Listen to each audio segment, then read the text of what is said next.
আপনার যেরকম মনে হয়েছে যে জমির থেকে আপনার মেয়ের জীবনের দাম অনেক বেশি, ঠিক সেরকম আমারও মনে হয়েছে যে আপনার মেয়ের চেয়ে আমার ভাইয়ের জীবনের দাম আরো বেশি। আপনার লোফার ভাই যে গাড়ির নিচে শুয়ে কাজ করে, আমার মেয়ের পাশে গাড়ির সিটে তাকে বসাতে আমার আপত্তি আছে। টাকা বেশি থাকলে ডবল দাম দিয়ে জমি কেনা যায়, আভিজাত তো কেনা যায় না। বাবা, আপনার ব্যাগ তো দেখছি একেবারে ঢাক ঢোলে ভর্তি। আগে জানলে কি করতে? ঘুমা রেটটা একটু বাড়িয়ে দিতাম আর কি। Good morning madam. Good morning, নমস্কার। নমস্কার। কিন্তু একে তো ঠিক ছিলাম না। আমার ভাই যে মমতা কলকাতাতে থাকে, কদিনের জন্য বেড়াতে এসছে। ও, একদিন এসো আমার বাংলোয়। না, আমি যাব না। সে কি রে, মিস্টার মুখার্জি তোকে নিজে যেতে বললেন? যেতে বললে যেতে হবে। অন্য কেউ হলে বলতাম না। মিস্টার মুখার্জি এই নর্থ বেঙ্গলে সবচেয়ে ধনী ব্যবসায়ী। উন 7-8টা চা বাগান আছে। ওনার আছে তো আমার কি? আমার কোথাও যেতে ভালো লাগে না। কিন্তু প্লিজ পিসি, আমাকে আমার মতন থাকতে দাও। ছেড়ে দিন। এ আরো কদিন এখানে থাকবে। যদি কখনো এর পেছনে লাগতে দেখি তো চাপকে তোমার পিঠে চামড়া তুলে দেবো। চলে এসো। তুমি একটু বসো, আমি পোশাকটা ছেড়ে আসছি। হ্যাঁ,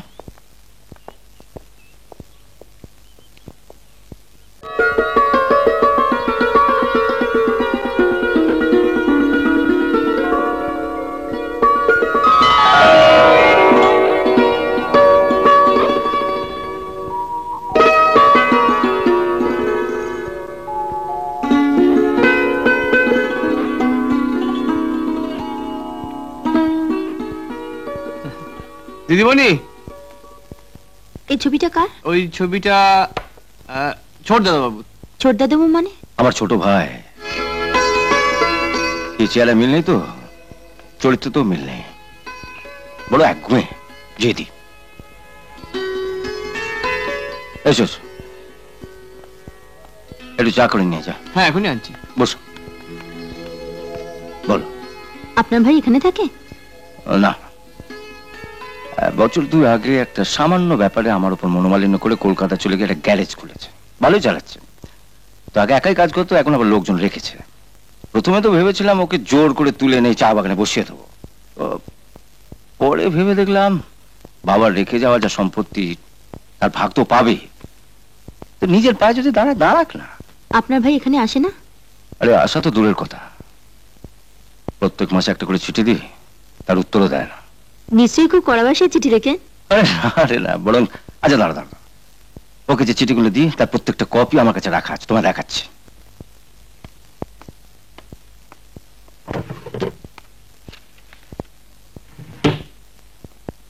নাও পড়ো।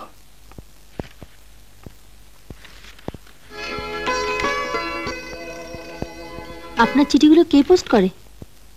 কেন বলো তো? বলুন না। এরকমই করে। ছি রঘুদা, এটা তুমি ঠিক করনি। চিঠিগুলো ডাক বাক্সে না ফেলে রাস্তায় ফেলে দিয়েছো। হায় রাম, এ তুমি কি বলছো দিদিমণি? ঠিকই বলছি। এই চিঠিগুলো যেভাবে লেখা, এগুলো দাদার কোনো শত্রু হাতে গিয়ে পড়লে সে ছুটে চলে আসবে। আর তোমার ছোট দাদা বাবু? তা তুমি বলছো আমার ভাই একটা চিঠিও পায়নি? আমার তো মনে হয় তাই।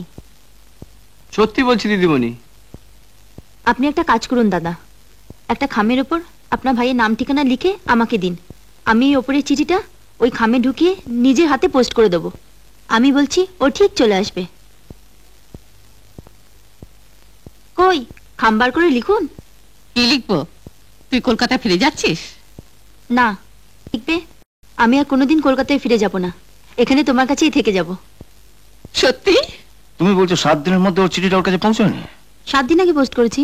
না না, ও আসবার হলে ঠিকই আসতো।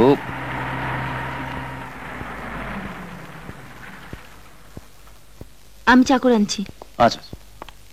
দাদা, দাদা, ও দাদা। এই তো আসার সময় হলো। হ্যাঁ, তুমি বা কেমন? এই 2 বছরের মধ্যে কোনো চিঠি দিলে না, কোনো খোঁজ খবর নিলে না। চিঠি দিলাম না? না। বস বস বস। বলিস কি রে? সত্যি তুই আমার কোনো চিঠি পাসনি? না, না তো। তুই তাহলে অতগুলো চিঠি? আরে রাম রাম রাম রাম, মা কালীর দিব্যি বলছি দাদা বাবু। আমি সব চিঠিগুলো নিয়ে ডাক বাক্সে ফেলে দিয়েছি। অতগুলো চিঠি একটাও গেল না। আর এদিকে মমতা একটা চিঠি দিল। যাক, এটা রেখে দে। মমতা? মমতাটা কে? আরে কলকাতা থেকে একটা মেয়ে এখানে বেড়াতে এসছে, হ্যাঁ। ওর পিসি বাড়িতে, হ্যাঁ। পটিয়ালা। ও, তো তোকে লেখা চিঠিগুলো পড়ে বললো এই চিঠি পেয়েও আপনার ভাই আপনাকে ছিল না। ও, আমি বিশ্বাস করি না। দাদা চা।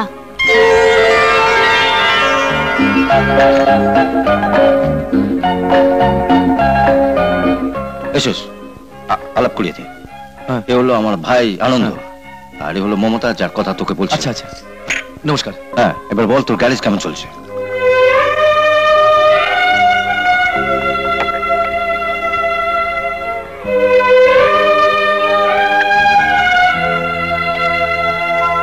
কই বললি না তো গ্যারেজ কেমন চলছে?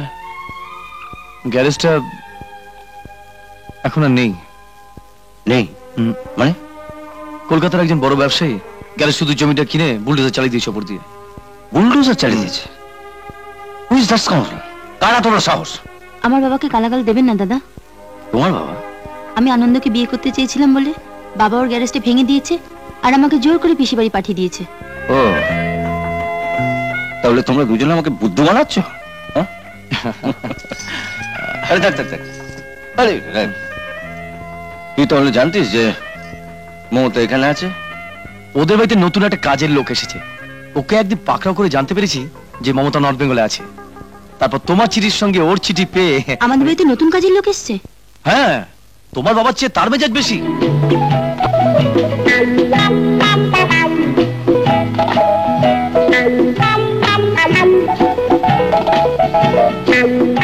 চুমচু, কাকে চাই? বাবু আছেন? কোন বাবু? এই বাড়িতে কজন বাবু? দুজন। ওপরে ঘুমছেন বড় বাবু, নিচে আমি, ফটিক বাবু। বড়বাবুকে একটু ডাকা যায় না? No sir, no call. এখন ডাকা যাবে না। ঠিক 4:05 ফটিকবাবুর ঘুম ভাঙবে। ঠিক 4টের সময় বড়বাবুকে কল দেবো। 4টে বাজতে তো এখন অনেক দেরি, একটু চেষ্টা করে দেখো। কোনো লাভ নেই, 4টের আগে বড়বাবুর ঘুমই ভাঙবে না। ঘুম ভাঙে না? না। তুমি কুম্ভকর্ণের নাম শুনেছো? শুনেছি, রামায়ণের কুম্ভকর্ণ তো, বাবুর পূর্বপুরুষ। ওই কুম্ভকর্ণের ঘুমও কিন্তু সময়ের আগে ভেঙেছিল। ভেঙেছিল নয়, ভাঙাতে হয়েছিল। তার জন্য অনেক বাদ্যি বেজেছিল, ঢাক বেজেছিল, ঢোল বেজেছিল। তাহলে আমিও বাজাচ্ছি।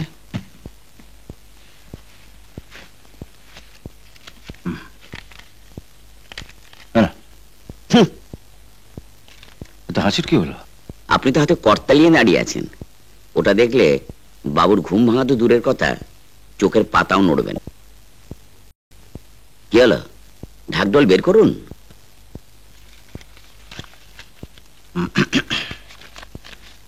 ডাক ঢোল। কি নাম বলবো? বলবে নর্থ বেঙ্গল থেকে জুপিটার টি এস্টেটের মালিক গৌতম মুখার্জি এসছেন। জুপিটার টি? গৌতম মুখার্জি, বসুন। আমার কি সৌভাগ্য যে আপনার মতন মানুষের পায়ের ধুলো আমার বাড়িতে পড়েছে। নমস্কার। নমস্কার নমস্কার। এই আপনি কি বলছেন? বসুন বসুন। Thank you thank you. বলুন, আপনার জন্য আমি কি করতে পারি? কলকাতায় এসেছিলাম একটা জমির খোঁজে। তো শুনলাম টালিগঞ্জে নাকি আপনার একটা কাঠা তিনকে জমি আছে। ঠিকই শুনেছেন, তবে ওই জমিটা আমার চাই। অবশ্য আমার কাছে বেচতে যদি আপনার আপত্তি না থাকে। না না, আপত্তি কি আছে? তবে থামলেন কেন? হ্যাঁ বলুন বলুন। না মানে ওই জমিটার যা দাম হওয়া উচিত, এ তো কিছুদিন আগেই আমি প্রায় ডবল দাম দিয়ে এই জমিটা কিনেছি। ডবল দিয়ে কেন? ওই জমিটার উপর একটা গ্যারেজ ছিল। ওই গ্যারেজের ছোকরা মালিক যে আমার মেয়ের পেছনে লেগেছিল, তাকে উচ্ছেদ করার জন্যই আর কি। একেবারে ডবল দিয়ে দিলেন? কারণ আমার মনে হয়েছিল যে আমার মেয়ের জীবনের দাম ওই জমির দামের থেকে অনেক বেশি। তাই 40,000 টাকা কাঠা আমি 1 লাখ টাকা করে কিনেছিলাম। ঠিক আছে, আমি আপনাকে 2 লাখ করে কাঠা দিচ্ছি। 2 লাখ? টাকাটা আপনি কিভাবে নেবেন বলুন, মানে কত টাকা চেকে কত? আচ্ছা, আপনি তাহলে ওটা 30-70 করুন, মানে 30 চেকে আর কি। ওকে ওকে, ওটা কোনো প্রবলেম না। আমি টাকার এগ্রিমেন্ট রেডি করছি, আপনি কাইন্ডলি দলিলটা আনুন। Okay okay. Thank you.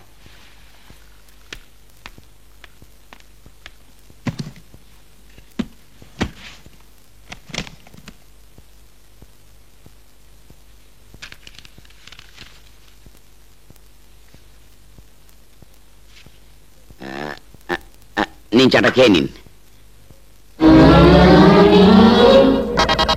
বাবা, আপনার ব্যাগ তো দেখছি একেবারে ঢাক ঢোলে ভর্তি।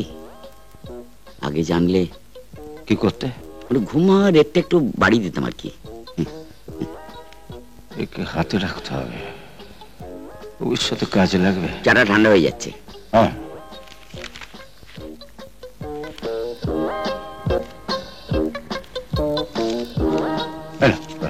এটা কার ঘুম ভাঙাবার জন্য? আরে রাখো তো। ও হ্যাঁ।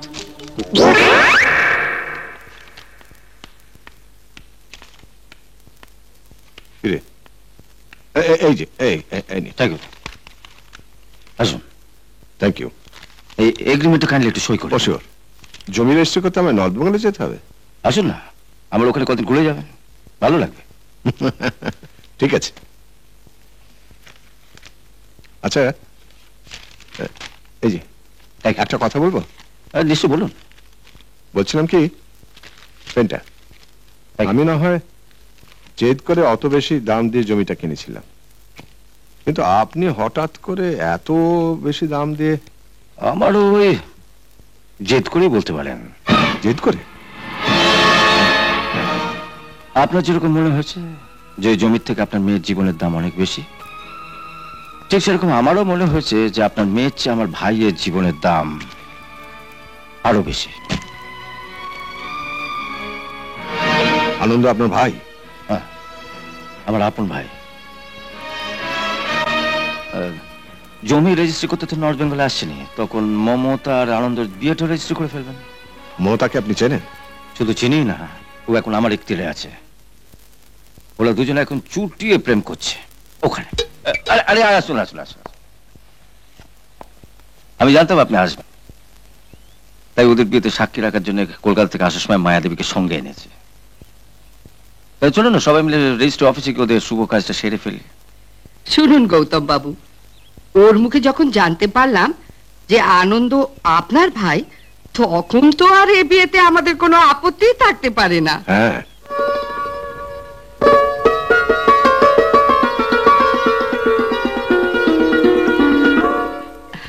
আমাদের শুধু একটাই অনুরোধ, মমতা আমাদের এক মেয়ে, তাই আমরা চাই না যে ওর বিয়েটা এইভাবে হোক। কলকাতায় গিয়ে আমরা একটা ভালো দিন দেখে রাখছি, ততদিন মমতা আপনাদের কাছে থাক। উত্তম প্রস্তাব। তোমরা কি বলো? ঠিক আছে। আমাদের আরেকটা অনুরোধ আছে। জমির জন্য আপনি আমায় যে টাকাটা দিয়ে এসেছিলেন সেটা আমি সঙ্গে করে নিয়ে এসেছি। ওই জমিটা আনন্দকে আমি বিয়ের যৌতুক হিসেবে দিতে চাই। হ্যাঁ, মাফ করবেন, আমার দাদা রয়েছে, যা দেবার আমার দাদাই দেবেন। ওসব যৌতুক আমি নিতে পারবো না। আপনারা দাঁড়িয়ে আছেন কেন মেম সাহেব? বসুন। না মায়া, এখন আর বসবো না। ওর দিদির বাড়িতে কয়েকদিন থাকবো, তখন না হয় একদিন। কিরে মমতা, তুই আমাদের সঙ্গে যাবি না পরে? না না, আপনারা যখন এসেছেন এখনই যাবে। যাও মমতা। ও যদি থাকতে চায় তো থাকুক না, এখন তো আমরা এক পরিবারের লোক। হ্যাঁ, না না, মা বাবার চেয়ে বড় কেউ নয়। আর আপনারা এত দূর এসেছেন, আরো ওকে জোর করে নিয়ে যাচ্ছ কেন? গল্প টল্প করছে, করুক না। গল্প করার অনেক সময় পাবে। যাও মমতা।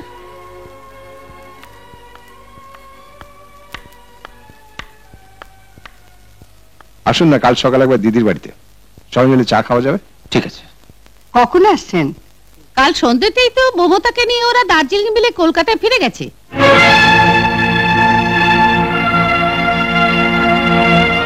আমার ভাই আপনাকে একটা চিঠি দিয়ে গেছে, আপনি এলে আপনাকে দেবার জন্য আমি চিঠিটা দিচ্ছি।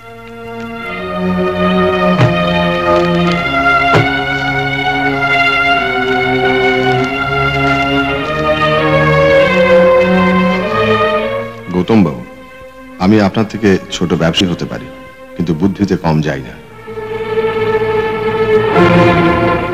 আপনার এখতিয়ার থেকে মমতাকে আমার এখতিয়ারে নিয়ে গেলাম। আপনার লোফার ভাই যে গাড়ির নিচে শুয়ে কাজ করে, আমার মেয়ের পাশে গাড়ির সিটে তাকে বসাতে আমার আপত্তি আছে। টাকা বেশি থাকলে ডবল দাম দিয়ে জমি কেনা যায়, আভিজাত্য কেনা যায় না। টাকা বেশি থাকলে ডবল দাম দিয়ে জমি কেনা যায়, আভিজাত্য কেনা যায় না।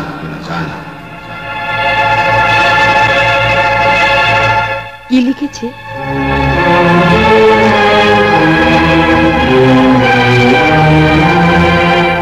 আচ্ছা, মমতা যেতে রাজি হলো? কিছু বললো না? বলবে কি করে? তোমাদের ওখান থেকে এখানে এনে ফলের রসের সঙ্গে ঘুমের ওষুধ মিশিয়ে মেয়েটাকে খাইয়ে অজ্ঞান করে পাঁচা কোলা করে গাড়িতে তুললো। ওদের কাছে থাকলে মেয়েটা বোধহয় বাঁচবে না। দাদা, দাদা আপনি একটা ব্যবস্থা করুন। দাদা, আমি কলকাতায় আছি। আমার বাড়িতে প্রথম এলেন, একটু চা খাবেন না?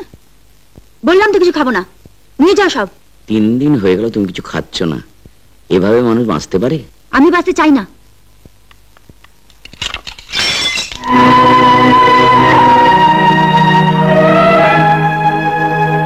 তুমি যাও।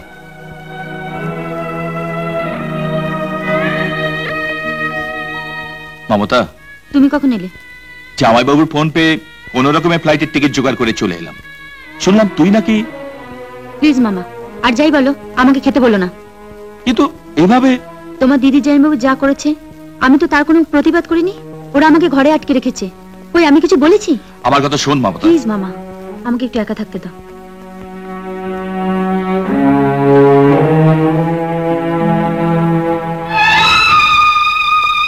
আপনাকে একটু ভাত দেবো?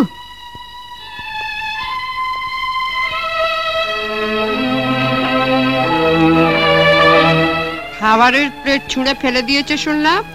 তোমরা একটু বুঝিয়ে বলো না দিদি।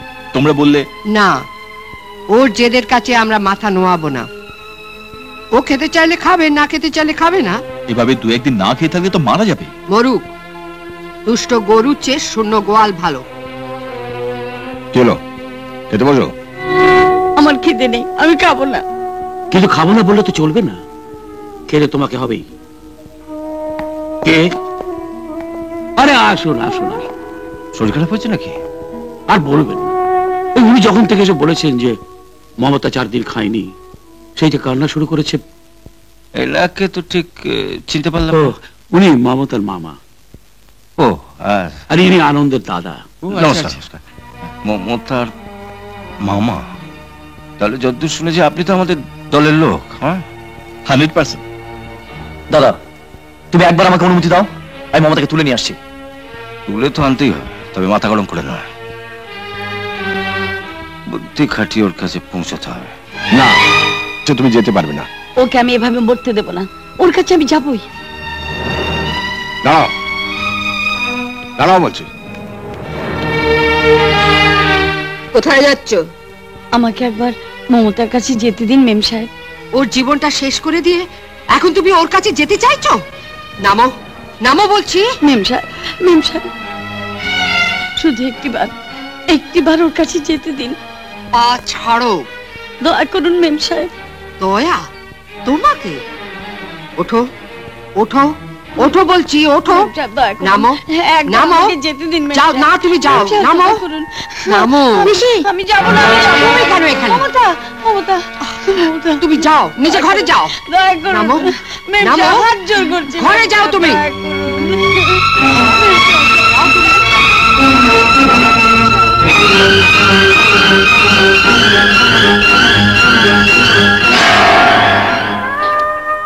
আপনাদের এই মান মর্যাদা লড়াই মেয়েটা আমার শেষ হয়ে যাবে। আপনি কাঁদবেন না, আমি আপনাকে কথা দিচ্ছি, আজই আমি আপনাকে মমতার কাছে পৌঁছে দেবো। কি করে দেবেন? ওরা তো আমাকে বাড়িতে ঢুকতেই দেবে না। দেবে, আজই আপনাকে চাকর ফটিকেসে নিয়ে যাবে। ওটিকে সে নিয়ে যাবে? হ্যাঁ, এখন হাত মুখ ধুয়ে কিছু খেয়ে নিন। না না, ওকে কিছু খেতেই হবে, না খেলে ওকে বাঁচানো যাবে না। ওর প্রেসার ড্রপ করে গেছে, ওর পালস বিট নরমাল নয়। খাওয়ান। ওকে ভালো করে খাওয়ান।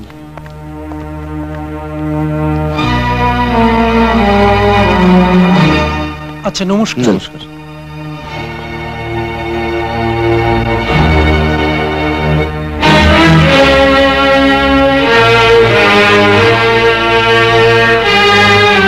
মায়াদিকে ডেকে আনবো? না,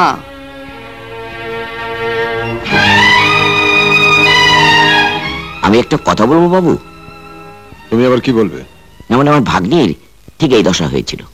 10 দিন না মুখে কোনো জল কাটতো না, ডাক্তার জবাব দিয়ে দিয়েছিল। তখন তখন কি হয়েছিল? তখন ভাগ্নির বাবা ওই পীর বাবার এক ছাত্রীকে নিয়ে এলো, বোরখা পরা। সে না ভাগ্নি ঘরে ঢুকে গেল, দরজা বন্ধ করে দিল, তারপর জল ছিটিয়ে কিসব করলো। ব্যাস, ভাগ্নিকে ভালোবাসতো, 7 দিনের মধ্যে তার কথা ভুলে গেল। তারপর না 1 থালা করে ভাত খেত, মুরগির মাংস আর বড় বড় মুড়ো। ওই মেয়েটি কোথায় থাকে তুমি জানো? না ঠিক জানি না, তবে খুঁজে বার করতে পারবো। একবার দেখো না। দিন, টাকা দিন, চেষ্টা করে দেখি। দিদিমণিকে তো বাঁচাতেই হবে। কত দিতে হবে? দিন 1000 টাকা দিন। ও বাড়ি থেকে কত নিলে? পাত্রপক্ষ কন্যাপক্ষ একই দর, এক।